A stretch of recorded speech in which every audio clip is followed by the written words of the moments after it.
And I'd like to start off by saying we all thought it was a great success. A lot of the main part was to get youngsters involved from Foxley and Norton. And pretty much all of the children from Foxley, and quite a few from Norton as well, did get involved in most of the activities and the workshops that we held over the week over the course of building the egg. Okay, so here's a few pictures of the first day. The one in the top at the middle is John Cranfield. He's an amphibian expert. I think he's been on, what TV program has he been on? Some TV program about amphibians, that sort of thing. So he came along for the day to explain to the children what sort of wildlife you can find in a dry stone wall. And he also brought some slow ones, as you can see. So all the children got whole slow ones, which is I enjoyed that. And we also had Lloyd Howard, who is a gardener and sort of expert on plants that live in dry stone walling. And he's found, I think it's a mason leaf, you see on the top right, which is apparently quite a rare leaf. We found that in the wall on the site that we built. And as you can see there, the children are all getting involved, having a look in the walls. So we tried to find slow worms and all sorts of creatures that live in the dry stone wall. So everyone seemed to enjoy that. Okay, so then in the afternoon, all the children collected some plants and a few stones and that sort of thing, bits of wildlife from the dry stone wall. And we then went back to Maria's where she had clay for everyone. So we did some clay sculpting. Basically, the idea was you press a fern or some sort of dried plant in to make a design. I've got one, this is one I made. You can't really see it from here, but we found some honeycomb and I pressed it in this and made an egg shape to kind of look like a mini egg. So that's one of the ones we made, and Charlie's got another one. As you can see, there's sort of the outline of a leaf and stuff like that.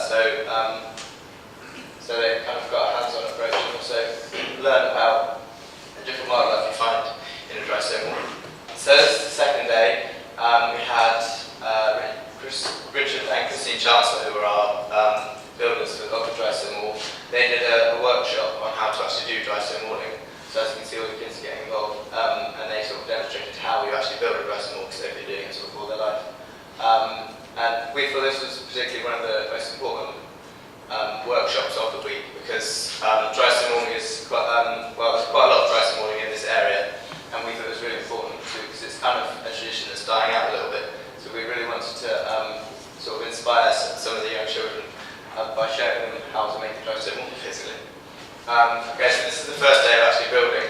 We had to take down, because we sort of built it in the corner, we had to take down the original dry stone wall, sort of clear the area, and then we rebuilt some of the wall, as you can see in the top right.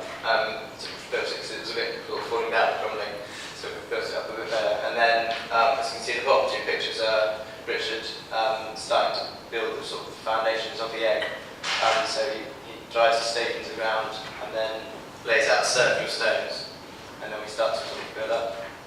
Okay, so here's sort of the start of the building process. You can see the stones around the outside are then filled with sort of some of the rubble, some of the smaller rocks from the wall inside, and then we start to build it up a bit higher, sort of coming out as a curve to make the egg sculpture.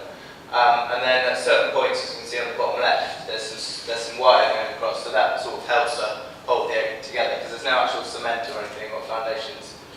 So that's sort of one of the things that stops it falling over and keeps it very sturdy. And as you can see at the bottom right, I think that was after the first day of building, so we've got quite a long way. Okay, so as you can see now, we've skipped on a few days. So this is when the egg was nearly built. It stands just under 6 foot tall, I think, when it's complete. So you can see on the bottom left, we also did a time capsule. So because it was the Jubilee year, we put some commemorative coins and things to do with the Silver Jubilee in. So hopefully, if it falls down or if someone finds what's inside in 100 years' time, they'll know which year we did it and sort of what happened of the previous Jubilee.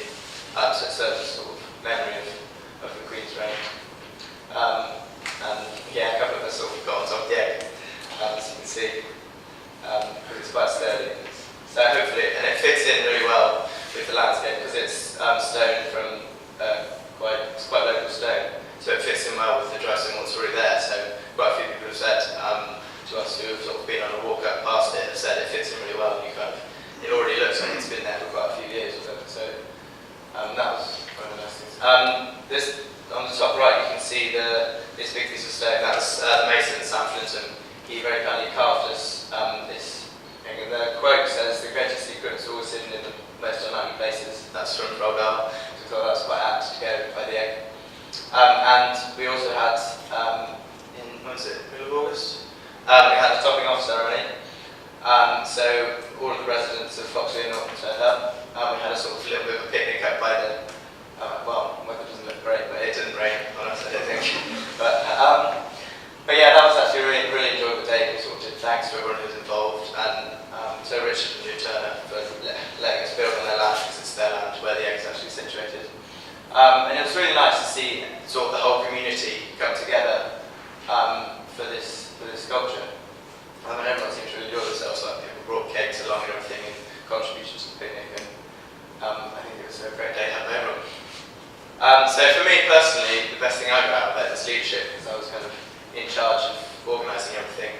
And I've done quite a few workshops, similar to, well, not similar to this, I'm a bit of an egg for, but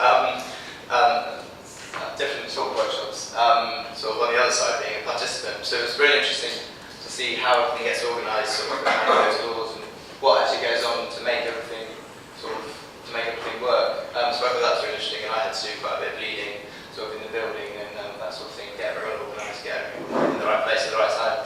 So that's the thing I was about. I just thought it was an amazing project to do, like to bring the community together, and just because you make loads of new friends during it as well, and you learn so much. Like I didn't have a clue at all how to do dry stone walling at all, but now I know exactly how it's all put together and the technique for it, and I didn't have a clue before.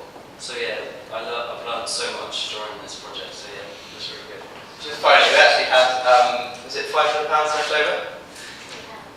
So we're hoping to put that towards Richard Chancellor, the drugstore mall, has agreed to make us a bench, because there was quite a large piece of stone in the wall that we took down. So we're hoping to make a bench out of that next to the egg for a place for people to relax up by the eggs. It's quite a nice spot. And yeah, so that's what we're going to do with the rest of the money. So just like to say a big thank you to the area board for granting us the funding.